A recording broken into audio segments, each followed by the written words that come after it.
Hey friends, how are you doing? Welcome to Saral Japani YouTube channel. Friends, the deadline is knocking at the door.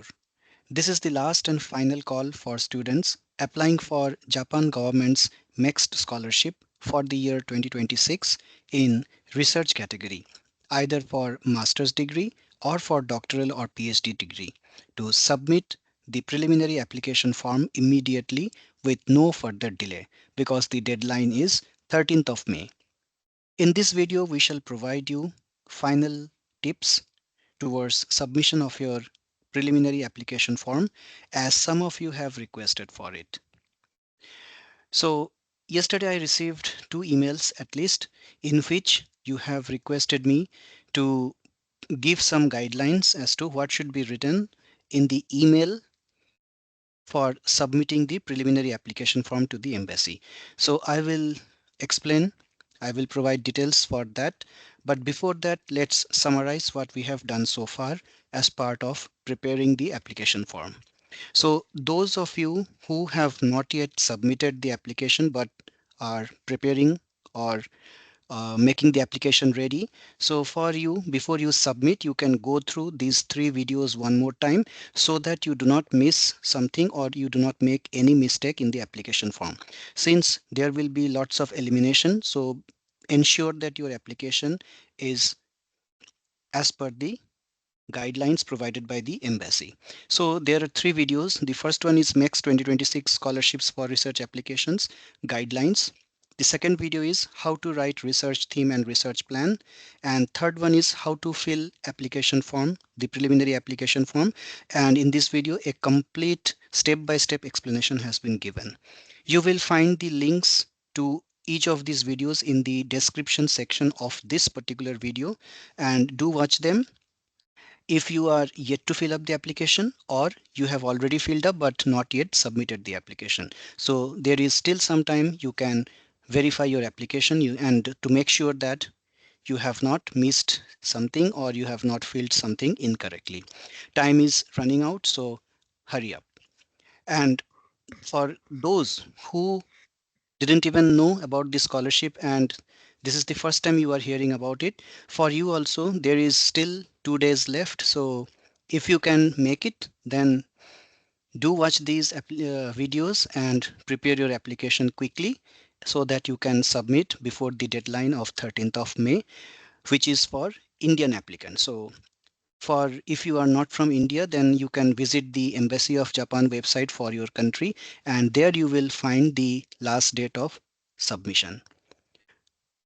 So with this information, now I come to the discussion topic for today, which is how to write the email, what should be written in the email for submitting the preliminary application form to the Embassy of Japan in New Delhi. So this is the format. This is a sample format that I have suggested. So first of all,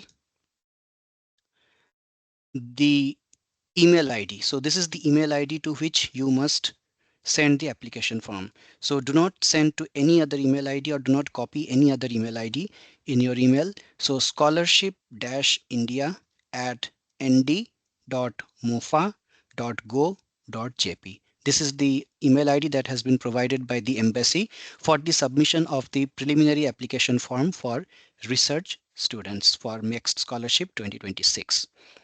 Then in the subject line, you can write preliminary application form for MEXT 2026 scholarship research, and within braces, you can write either master or doctoral as applicable in your case.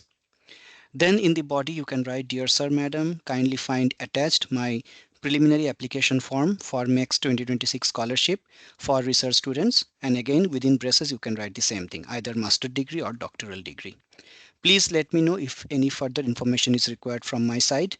Warm regards, your name, and do mention your phone number, because just in case, for example, suppose you have attached the application, sometimes what happens, the attachment gets corrupted, right? There may be some virus or due to some any reason, XYZ reason, the attachment gets corrupted and the recipient is unable to open the attachment.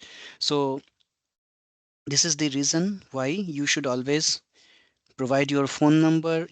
Anyway, they can contact over email also. So you must keep checking your email regularly, because just in case they are unable to download your application, or your attachment is not opening, or it has got corrupted, then they might be reaching out to you. They might try reaching out to you for resubmission of the application. So that's why email is okay. They may reply on email also, but it is always recommended to give the phone number so that they can reach out to you immediately if they require or if they want to.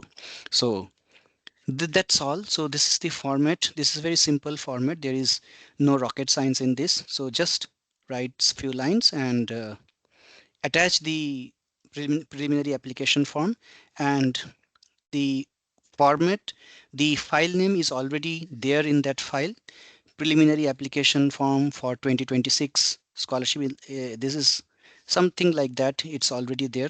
So do not edit any of that part. Just after that, you can just write a dash like this and then write your name. So in that way, the application file name will have your name after the name of that file which they have already kept. So this is important because it might help them to locate your application if they misplace it or something like that. So do write your name at the end of that file name. So these are the things that you should keep in mind while submitting. So this is the final step. So once you submit this application, then you are all set as of now.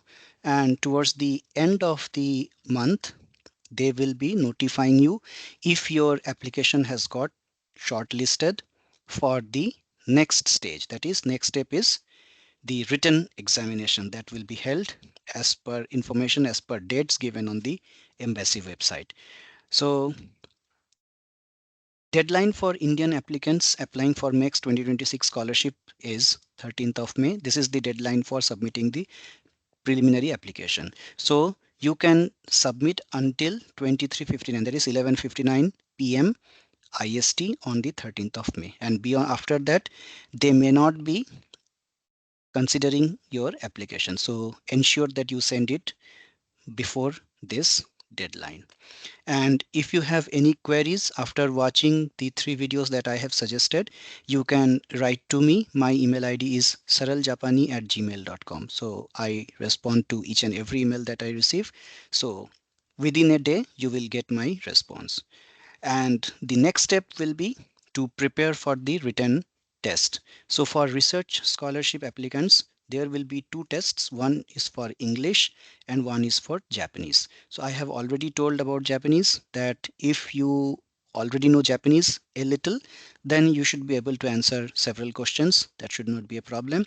And if you are totally zero in Japanese, then you should visit the playlist of my YouTube channel titled Japanese Lessons for Beginners, and you can start learning Japanese from zero from lesson 1, which is Japanese Lessons for Beginners playlist content. So there are around 110 videos, so it may not be possible for you to watch all the videos, but if you start today, then you should be able to watch quite a number of videos, and while watching, do take the notes as I have recommended earlier as well, so that you learn at least something.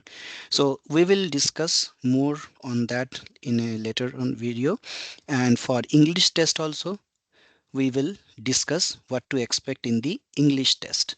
So our next step will be to go over both of these written tests, English and Japanese, which I will provide you in a few days from now. So friends, that's it for today. I hope this video has been useful, especially to those who didn't know what to write on the email.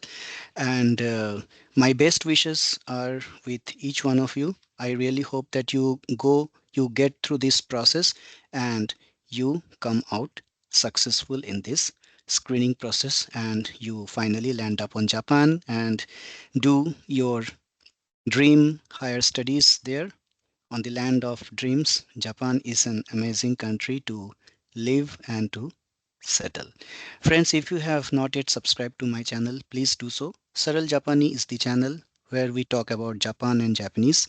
The address is youtube.com/@saraljapani.